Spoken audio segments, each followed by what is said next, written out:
Курманбек Сапарбаевич, сиз бүгүн чынында эле жакшы аянтча түзүп бердиңиз. Мындайча айтканда, саясатчыларга сармерден кылып бердиңиз да.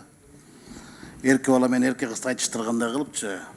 Бирок мамлекеттин эң негизги мыйзамы кабыл алынып жатканда, мамлекеттик жыйында, мамлекеттик тил саясаты ишке ашпаса, ал мамлекеттик жетекчилердин акылсыздыгы эмес, ал мамлекеттин алсыздыгы. Эки тилде сүйлөгөн кыргыз эне тилинде эки сөз менен түшүндүрүп бере албаса, ал эне тилдин жансыздыгы. Биринчи, биз азыр айтып атабыз да, жаңы жылдан кийин жарык дүйнөгө жашоого келген жаңы кодекстердин авторлорун мен угайын деп келгеним жок. Алардын акылдуу сөздөрүн угайын деп келгеним жок. Мен акыйкаттуу кадамдарды, акыйкат адамдарды угайын деп келгем. Мен көрөйүн деп келген жок, мен көңүл берейин деп келген болчумун. Ушул жыйын болордо мен эртеден кечке чейин, түшкө чейин ички иштер бөлүмүн кыдырып чыктым. Прокуратураны кыдырып келдим. Биз биякта отуруп алып, апендинин кызындай мактап атабыз. Тиякта отургандар ашатып атат бизди. Эн атабызды калтырбай. Кеп жаңы жашаган мыйзам, жаңы төрөлгөн бала эгер жакшы баса албаса, кыргыздар ити деп коет. Бул ити мыйзам. Биз гумандуу мыйзам кодекс деп туруп, тумандуу кодексти кабыл албадыкпы? Мойнубузга албайыкпы? Жорук деген эмнени түшүнбөй атпайсызбы? Кыял жорук, ал көнүмүш адат дейт. Ой, жоругуң жолдо калгыр деп аталар сөгөт бизди. А бирок биз уурулукту жорук деп атпайбыз. Койду урдасаң бул жорук. Сен уур эмессиң. Дагы урда. 40 жол урдасаң да сен рецидивист эмессиң. Сени мурда соттолгондо айтпайт. Мурда айыптөлгөн адамды айтат. Мына кемчиликтер. Мына ушуларды жое алабызбы? Эртең ордуна кое алабызбы? Ошол жөнүндө сурашыбыз керек. Өткүрбек Жамшитовдон айтыш керек болчу, сураш керек болчу. Ай, жолдош башкы прокурор, жагдай кандай деп. Бул айтмак жагдай жаман деп казактар айткандай деп. Мен кыдырып келдим. РППны көрдүм. Мына Бишкекте былтыр 2018 жылы жуйге 3400 кылмыш чыгатталган болсо, азыр 25 күндө 7400. Чуйскый УВДа 1920 РППда катталып турат. А былтыркы жылы 1200, 700 кылмыш. Мындай темп менен барсак, жыл этегинде биз 20 000, 30 000 кылмыш ашыкча болот. Аларды кандай кылабыз? Кемчиликтер толтура. Кыргызчасы менен орусчасын аралашканы толтура. Эми магазинде арак тамекини 16 жаштагы балдарга сатса, же ошол балдар 16-га чыга элек окуучулар тамеки же ичимдик менен кармаса, милициялар жетелеп барып, ошонун кайсы магазинден алдың деп, магазиндин ээсин жокко тартчу, сен эмнеге саттың деп. Азыр буну салыкчыларга берип койдук. Эй, салыкчылар магазинге барып, жаш балдарды аңдып турбайды. Бул иштебейт мыйзамыңар. Азыр побой деп атасыңар. Мына мага бардым. Отурдум, оптун начальниктер менен. Побой боюнча сотко өткөрө албай атабыз дейт. 1000ден ашып кетти дейт. Соттор албай атат дейт.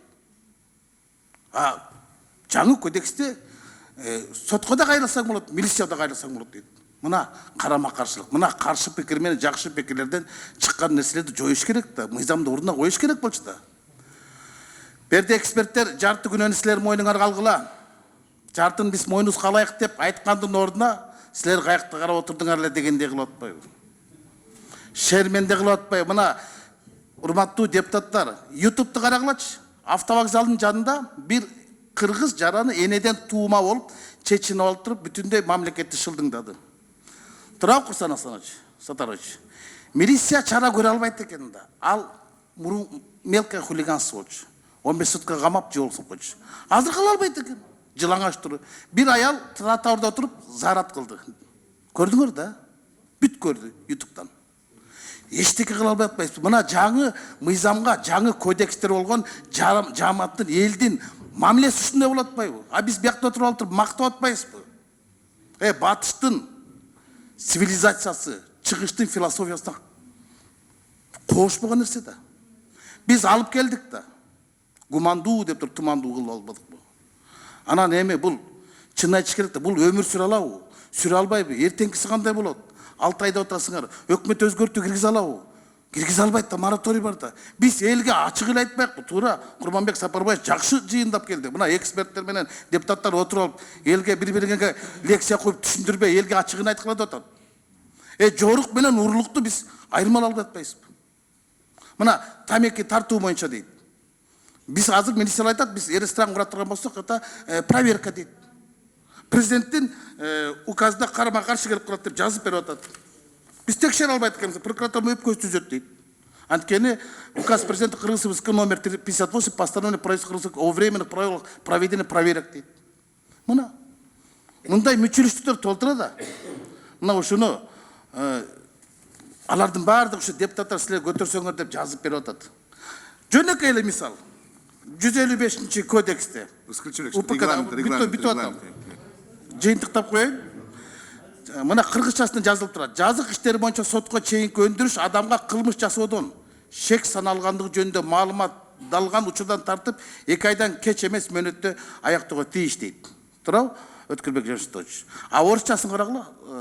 Досудебное производство по уголовным делам должно быть закончено в срок не позднее 2 месяцев дейт. То есть РППга түшкөндөн 2 айдын ичинде тергөөдү бүтүргүлө деп атат. Тиги болсо жок, тигиге уведомление берип, талон бергенден кийин аны 2 айдын ичинде бүтүр дейт. Баштары маң. Жана Алмамбет Насырханович айтпадыбы? Ички иштер министрлигин тергөөчүнүн жардамчысы кылдыңар, прокуратураны болсо следственный судьянын жардамчысы кылдыңар да. Мына жаңы кодекстердин жаратылышы ушундай жагымсыз жагдайларга апарат. Азыр кылмыштуулуктун саны Бишкекте, Кыргызстанда 2 эсеге өттү. 1 айга жетпей 6 айдан кийин айтып атасыңар, биз аз айтабыз деп. Ашып кетсе эмне кылабыз? Кимден кечирим сурайбыз? Мына ушул жөнүндө башыбыз керек. Рахмат, Курманбек Сапарбаевич. Рахмат.